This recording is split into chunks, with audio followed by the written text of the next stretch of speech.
Hello everyone, I am Dr. Uchi Chawla. I am a homeopathic consultant physician. I am doing online consultation. Today I am discussing a case of acne vulgaris. This is a face of a patient with full of acne vulgaris. ये patient मेरे पास आती है, एक phone call के माध्यम से आती है और ऑनलाइन कंसल्टेशन लेती है और ये मुझसे पूछती है कि डॉक्टर साहब मेरे फेस पर इतने पिंपल्स हैं और ये 15 साल से मेरे फेस पर इतने पिंपल्स हैं और इसके लिए मैंने बहुत सारे कॉस्मेटिक यूज़ किए, बहुत सारे फेशियल करवाए, लेकिन ये ख़त्म ही नहीं हो रहे। ये बार बार फिर से वापस आ जाते हैं। और मैंने पिंपल्स को लेकर इसका कंसल्ट पूछा तो उसने बताया कि डॉक्टर साहब फेस तो क्लीन ही होना चाहिए, मुझे इसको लेकर बहुत टेंशन होती है। और उसने बताया कि लोग जब इसके बारे में पूछते हैं कि आपके फेस पर कितने दाने हैं, तो मुझे बहुत चिंता होती है। ये पेशेंट पेशे से एक स्टिचिंग का काम करती है, एक टेलर है। तो इसने बताया कि मेरे हस्बैंड, मैंने उससे पूछा तो उसने बताया कि मेरे हस्बैंड का काम पहले ठीक नहीं था, लेकिन अब वो ठीक है। पर मैंने पूछा कि फिर आप स्टिचिंग क्यों करते हैं, तो उसने बताया कि ऐसा कोई फाइनेंशियल इशू नहीं है, लेकिन इसे करने से मेरे मन में थॉट्स कम आते हैं और मैं नहीं जो मैं सोचती हूँ वो मैं नहीं सोचती। तो मैंने कहा कि अब आपके मन में किस तरह के थॉट आते हैं?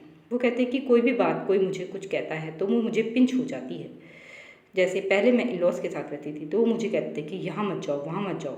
ये बात मुझे बहुत पिंच होती थी।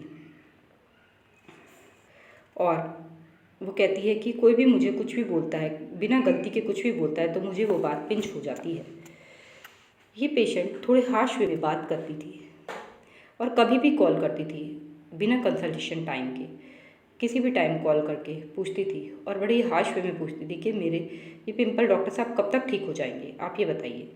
और फिर ये हर बार कुछ ना कुछ बार्गेनिंग के लिए पूछती थी, जबकि फाइनेंशियल कंडीशन अब इतनी वीक नहीं है इसकी, लेकिन हर बार कुछ ना कुछ बार्गेनिंग ज़रूर कहती थी करने के लिए कि कुछ पैसे कम हो जाएंगे, डॉक्टर साहब कुछ पैसे कम कर लीजिए। और एक बार तो इसने कुछ पैसे कम कर ही दिए किसी भी तरह से। और ये है full case of the patient.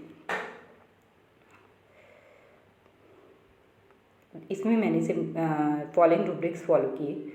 Mind abrupt, वो एब्रप्टली बोली कि ये पिंपल्स कब तक ठीक हो जाएंगे डॉक्टर साहब, और कभी भी कॉल कर देती थी। माइंड बार्गेनिंग, वो कुछ ना कुछ पैसे को कम कराने के लिए बोलती थी हर बार, और एक बार तो उसने कुछ पैसे कम कर ही ली। माइंड इम्पेशेंस, और हर बार परेशान रहती थी, बार बार कॉल करके पूछना कि ये पिंपल निकल आया, एक पिंपल निकल आया, परेशान हो जाती थी, इम्पेशेंट हो जाती थी। माइंड ऑक्यूपेशन एम्यूलरेशन, इसे अपना काम करके, अपना मन चाह काम करके इसे आराम मिलता था इसके मन में, तो occupation emulation. Mind sensitive opinion of others, दूसरे के ओपिनियन से बहुत सेंसिटिव रहती थी। लोग जब उसे टोकते थे तो उसे बहुत बुरा लगता था। माइंड ओफेंडेड इजीली, किसी की भी बात उसको पिंच हो जाती थी। जब उसे कोई जाने से रोकता था, कहीं बाहर जाने से उसके इन-लॉज उसको मना करते थे, तो उससे वो बहुत ज़्यादा परेशान हो जाती थी। फेस इरप्शंस एक्ने, ये तो है ही उसके फेस पर। Mind occupation emulation, mind sensitive opinion to others, mind offended easily, mind face eruptions acne.